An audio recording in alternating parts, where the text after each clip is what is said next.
Welcome, everyone. Thanks for joining us today.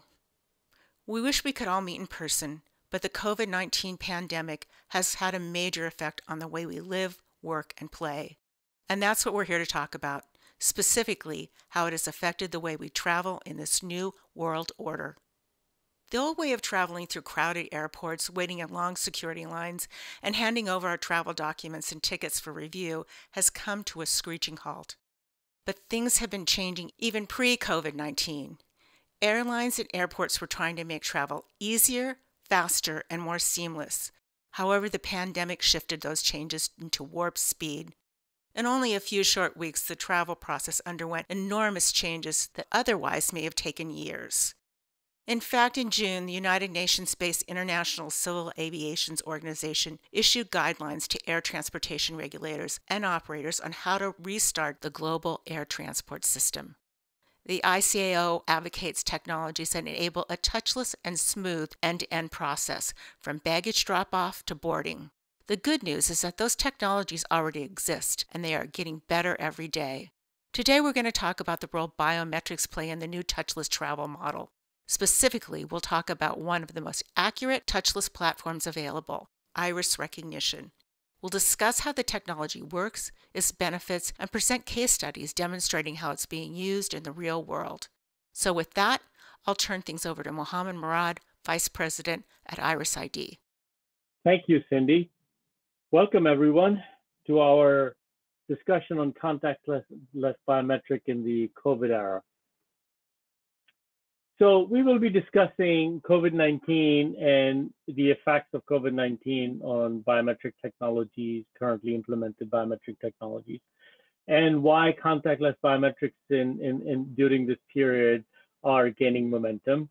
We will discuss the technology of iris recognition, how it works, what are the feature, function, and benefits. And then we'll talk about Iris ID product portfolio, and then we will conclude with references and case studies. So let's begin. So COVID-19 really presented a challenge where concern of spreading the contagion by touching different things made customers and users think about the non-contact biometrics. And then market reacted quickly on utilization of non-contact biometrics without having much information on the return of investment and how they will be implemented, what will be the long-term effects, how these decisions are going to be reflecting on the final return of investment, et cetera, et cetera. So overall, that paradigm shift, and this is not a short-term thing that today is the only demand for contactless. I believe this virus is going to continue to impact us for a very long time, and the need for contactless biometrics will continue to rise. But this is the time where we as vendors and our customers need to really look at the impact of a biometric technology on a particular solution and what can they do to protect their user base. So why contact in the era of COVID-19 is the identity management or identity authentication has always been an important factor of using biometric technologies, but during this pandemic time, it has become far more important because you are wearing masks, you're wearing gloves, and providing security and privacy for these individuals has become critical. And laying down a biometric technology which is contactless and can deliver a good result for the end users and the corporation and the country's citizens, and to be able to protect that digital identity of each individual. So non-contact biometric solutions could be the key for delivering those requirements.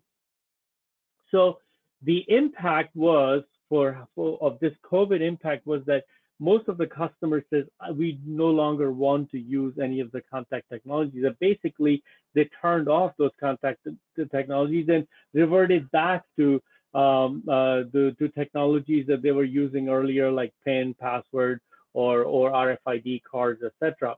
And then the contactless biometric technology quickly became the solution that they are demanding. So the industry response for that was that some customers start looking at facial recognition.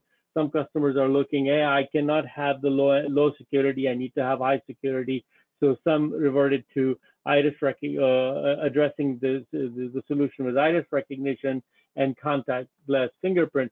They all have their pros and cons, depending on what the solution needs were, what the budgets were, what the implementation cycles were, they chose those solutions.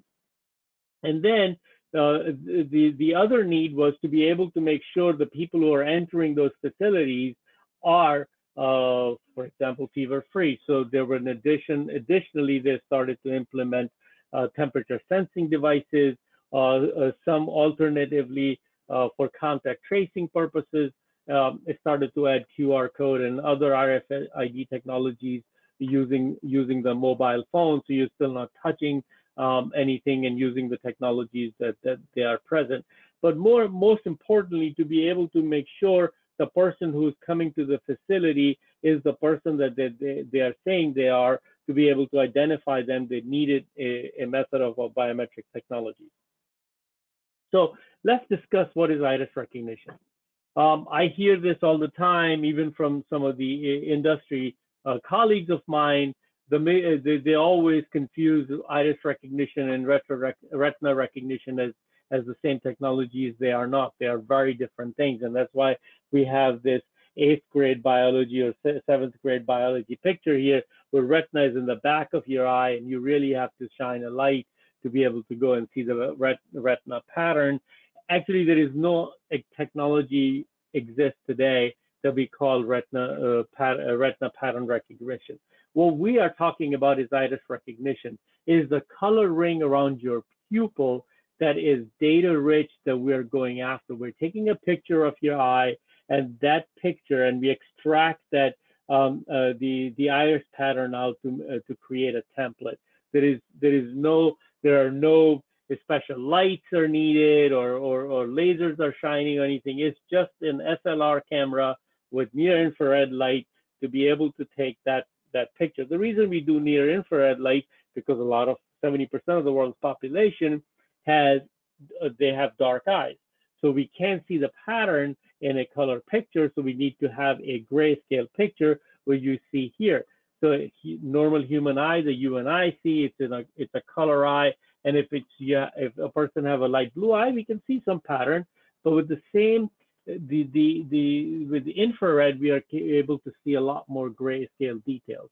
Then we take that grayscale picture, we convert into we segment that into a template, and that template is stored. The size of the iris template is 0.5K. That means both eyes only take this space of 1K.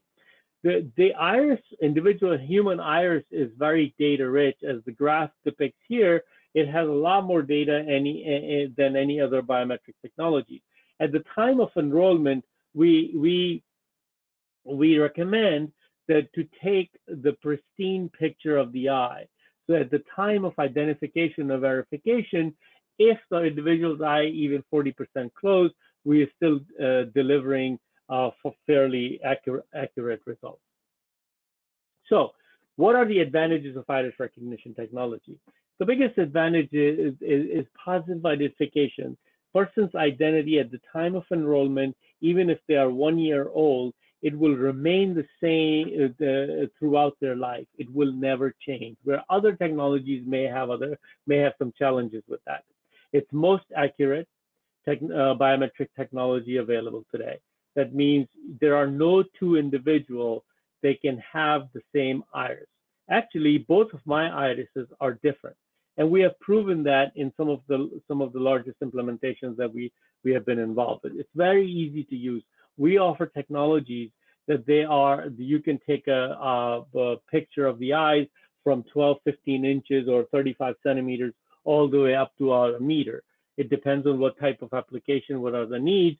It's very flexible. We have devices to all that. It's rapid throughput, so you can do millions and millions of identification in one-to-many in a matter of a second or two. Non-invasive, you're not touching anything, it's not crowded, you're not crowding anything, you're not very close to a device, and it's very highly scalable. So you can start a project with few thousand, and you can end up with the gallery size for over 1 million or maybe and million more. And the most importantly, what Iris ID offers is the ability to offer countermeasures with the technology.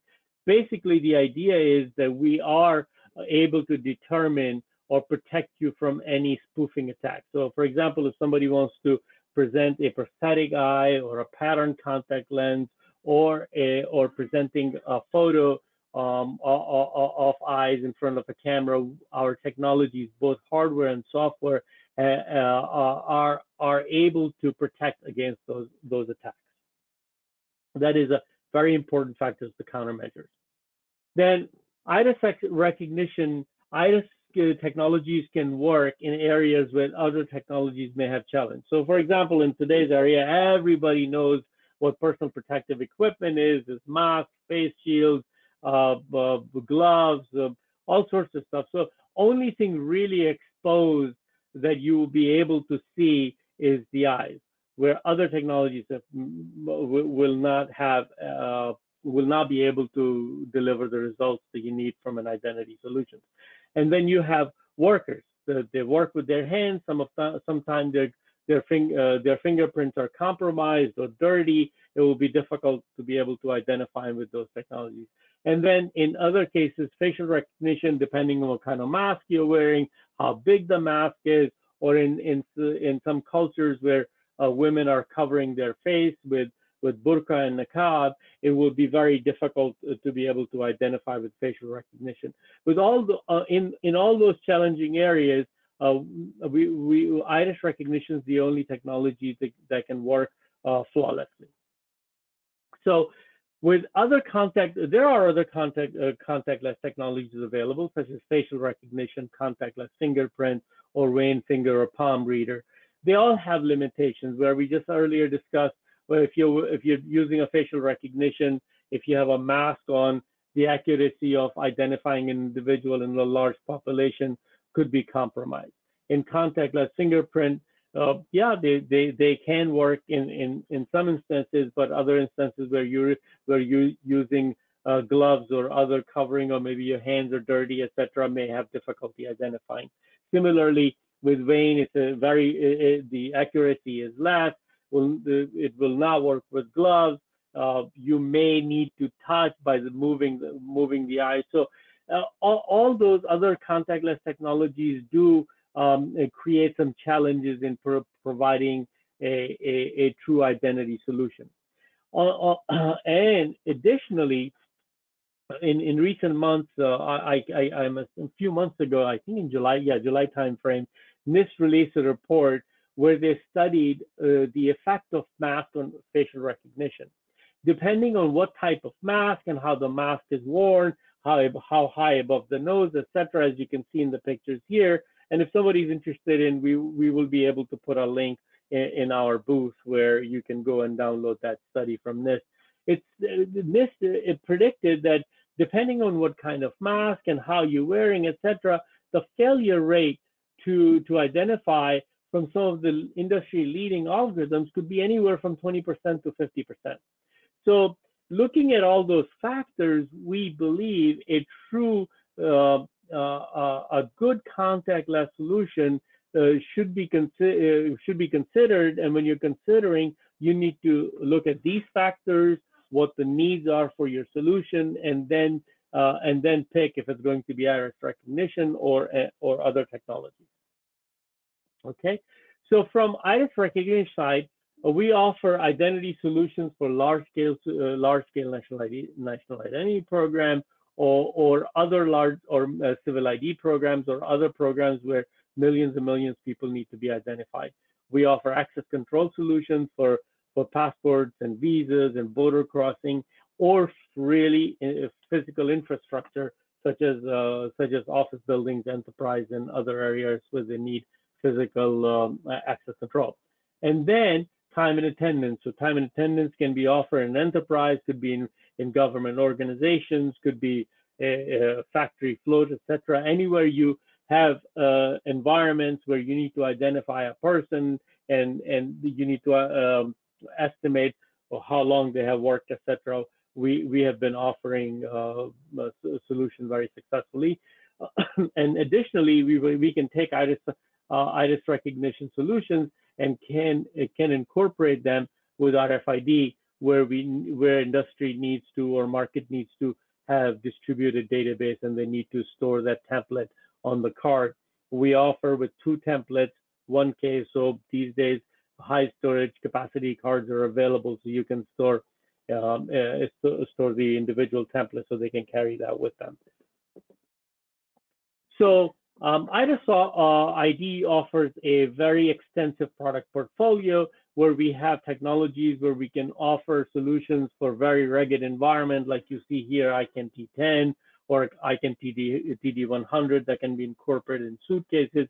We offer solutions for physical access control, which is our ICANN 7 series products. We offer products, mobility, multimodal mobile products. This product it's a telephone. It has all the connectivity available, and we offer all 3 modalities on this platform to be able to identify individuals. Additionally, we offer OEM solutions where you will be able to incorporate our market-leading optical systems into an existing OEM solution. And then additionally, we offer distance products such as ICANN D1000, and there are new products that are all on the horizon as well.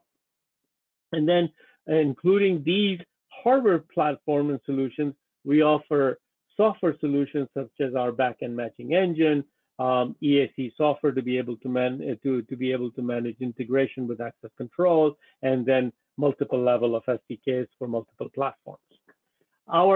We are present in almost every continent.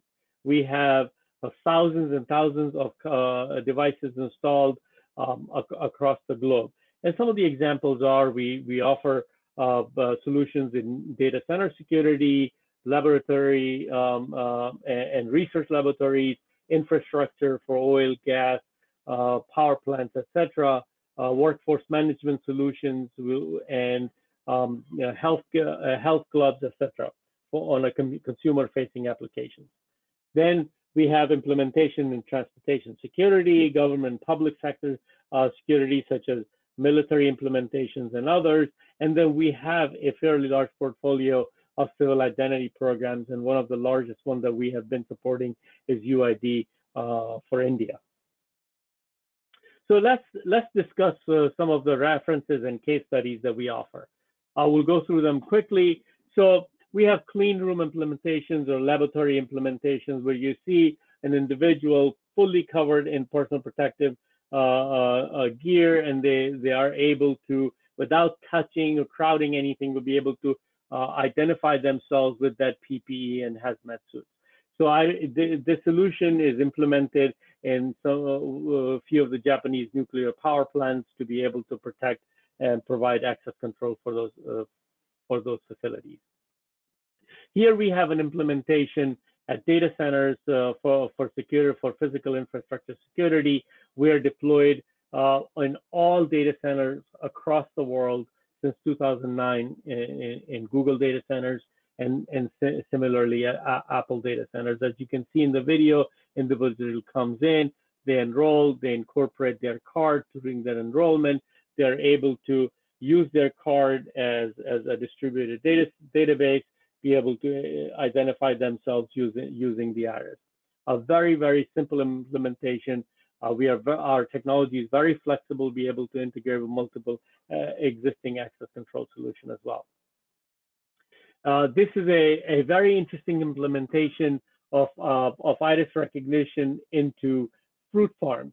This is the largest European fruit pulp manufacturer, and they use our technology to be able to identify seasonal employees. They have about 10,000 seasonal employees.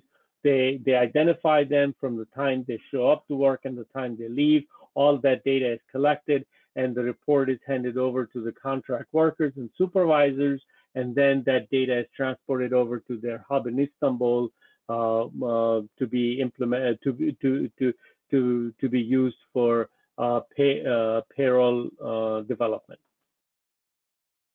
So this shows these are workers using their hands, but your eyes are still safe. You're able to use your eyes to be able to identify. This customer have been able to really have an impact on the usage and the identification, to be able to save a lot of money by implementing iris recognition. This is an implementation of workforce management and access control at one of the largest conglomerates in Africa. These are cement factories. We are deployed across many of them across the continent. All the data they collect for the transactional data comes back to Lagos, and they use that data to be able to generate payrolls and schedules, etc. Additionally, along with time and attendance, they also use some of our devices, ICAM R100, for asset tracking and delivery of cement by identifying the truck driver when they're picking up the load and when they're delivering the load. And also, they identify that these people have gone through the safety training. This is an implementation at airport, Schiphol Airport. Schiphol have our technology used in two applications. One, which you are seeing in a video, is a border crossing application where they use their passport to be able to use as a token to open the gate, and then they use our D1000 from a meter away to take an iris and face picture to be able to identify that passenger. This is a registered traveler program. They have about over 100,000 people enrolled into the program. The other program, the application they use our technology for, is access control. For all employees, that is airport employees or all the employees that work in shops and other locations at the airport, they're all enrolled in the system. For them to go from the air side and come back from the air side to the land side, they use our solution. They produce about 150,000 transactions a day using our technology for in and out for access control using ICAM 7000S. This is a very physics laboratory. Everybody knows is that they are the ones who are looking for that God particle. It's CERN. We have implemented our technology there since 2008. It's a very cool place. As you can see, the lady from 60 Minutes using our solution to be able to gain access. These access points are very high tech. Each individual, it calculates all the calculations for how long they have been in those tunnels, because there is a radiation risk. So it makes sure that if they have been there for X number of hours, then they won't be able to go back in for X number of days. It's a very, very interesting implementation. Then we have a consumer-facing technology in Iceland, health clubs. They have about 50,000 people enrolled. They've been our customers for the last 20 years. These gyms are open 24/7, 365 days. The individual comes in, they don't issue any tokens, no cards, etc. They just come in, look into the camera, get identified, and have access to the gym. Similarly, we have a very boutique chain using the same technology, Equinox in United States, and they have 15 clubs across the country using our solution to identify their members. They do not issue any cards or token to their members. Contactless. Then this program is a frequent traveler program based in US. We have about 600 kiosks installed. They have about 4.4 million people enrolled. And since the beginning of COVID, they have said we have been contactless, and they're going completely contactless using iris recognition technology as their kiosk. And the process works. You enroll into the system, and once you are identified, you go in. first in a row for security checks, so you can avoid long lines at airports. Then last month we introduced our new product called Iris Time. It is a device and a system that is designed as a time clock, and we tagged it time clock for the modern workforce. It is totally changing the way we look at time clocks. It is designed to on an Android platform. We are trying to build an ecosystem of partners who have these time and attendance applications that they have developed, so they are able to port on this device. It does both face and iris recognition with this device. It can house a gallery of about 5,000 individuals on the device. The most important thing is that with this solution, the ecosystem of partners can build applications and make the applications do what the customer really, the way customer wants the device to behave and act in their applications. And they don't have to live with whatever application a device manufacturer offers. So that we offer on-device enrollment. It has impeccable security. We offer multiple authentication boards that I mentioned. We can do face recognition. We can do iris recognition. We can do the combination of face and iris, face or iris. It's all customizable. We offer a piece of software to be able to manage these devices. These devices can be managed from a Mac platform, Linux platform, or Windows platform. The capture distance from the device is about 40 to 60 centimeters. We do auto face and auto iris, face and iris detection, auto height detection, and I really encourage you to go and watch the video of Iris Time in our booth and really experience the product. With that, I conclude my presentation, and this is our contact information. Our regional managers for APAC, Hasram Ridley, his contact details are available, and regional manager for North Asia, Stephen Yoon, his details are available. Thank you very much for attending our talk. If you have any questions, please do not hesitate to contact us. Thank you. And that's our presentation for today. We want to thank everyone for joining us. If you want more information, please contact us. You can reach us by email or phone. We also invite you to follow us on our social media channels, LinkedIn and Twitter.